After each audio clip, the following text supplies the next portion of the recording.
memerintahkan nabinya untuk menghadapi orang-orang musyrik. Qul inni nuhitu an a'budallaha tad'una min dunillah qul la attabi'u ahwa'akum qad dalaltu idza wa ma ana minal muhtadin. Katakanlah, sungguhnya aku dilarang menyembah tuhan-tuhan yang kalian sembah selain Allah. Katakanlah, aku tidak akan mengikuti hawa nafsu kalian. Sungguh tersesatlah aku jika berbuat demikian, dan tidaklah pula aku termasuk orang-orang yang mendapat petunjuk. Orang-orang musyrik meminta kepada Rasulullah agar beliau memberi persetujuan atas agama mereka. Maka imbalannya mereka akan mengakui agama yang beliau bawa. Mereka mengajak kompromi dalam agama. Maka dengan tegas Rasul diperintah untuk menyatakan bahwa beliau dilarang oleh Allah untuk mengikuti keinginan mereka, karena hawa nafsu mereka itu membawa kepada kesesatan. Jika mengakui mereka dalam agama mereka, maka sama saja aku ikut tersesat. Qul inni ala bainati min rabbi wa kadabtum bihi ma indi ma tastajiluna bihi inil hukmu illa lillah yaqusul haqqa wa huwa khairul fasilin.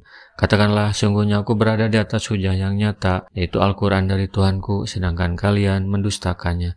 Tidak ada padaku apa azab yang kalian minta supaya disegerakan kedatangannya. Menetapkan hukum itu hanyalah hak Allah. Dia menerangkan yang sebenarnya dan dia memberi keputusan yang paling baik. Kenapa begitu kukuh dan tegas menolak kompromi dengan kemusyrikan?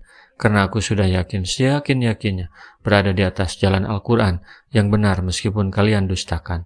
Kemudian kalian meminta azab disegerakan. Inilah salah satu contoh kemusyrikan. Mereka pikir yang punya azab itu Nabi. Mereka pikir manusia itu sama kedudukannya dengan Tuhan. Karena memang mereka telah salah memahami Tuhan. Yang memiliki ketetapan hukum itu Allah, bukan Nabi. Nabi hanya menjalankan tugas darinya untuk menyampaikan risalahnya. Nabi itu bukan Tuhan. Ia manusia biasa. Jika dia menghendaki untuk menyegerakannya kepada kalian, niscaya dia akan menyegerakan azab yang kalian minta itu. Dan jika dia menghendaki penangguhannya terhadap kalian, niscaya dia menangguhkannya. Karena dalam penangguhan itu terkandung hikmah yang besar, yang hanya dia saja yang mengetahuinya. Menetapkan hukum itu hanyalah hak Allah. Menyerahkan urusan hukum kepada manusia dalam masalah-masalah manusia adalah bentuk penuhanan kepada manusia itu, dan menjadikan mereka sebagai sekutu-sekutu bagi Allah. Maka Allah melarang hal itu sebagaimana dia melarang untuk bersujud kepada berhala dan patung-patung.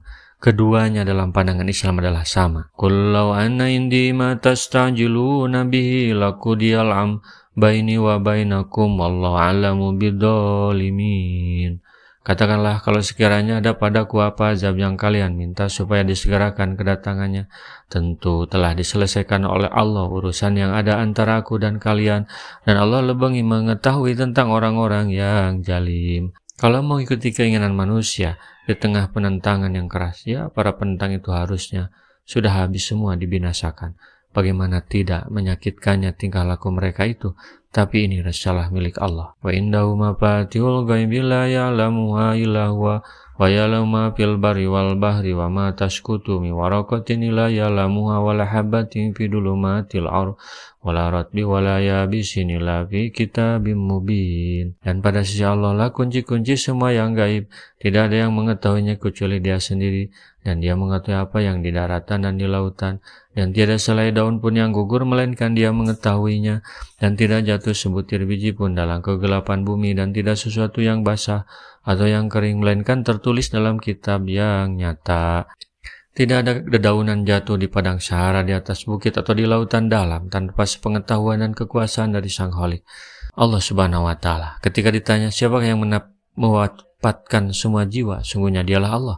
Mengapa kalian menyekutukannya? Dia mengetahui semua gerak kehidupan seluruh benda, terlebih lagi hewan yang hidup, dan lebih lagi makhluk yang terkena taklif, baik dari kalangan jenis jin maupun manusia. Kenapa aja belum juga diturunkan? Allah yang lebih mengerti kapan mereka akan dikalahkan.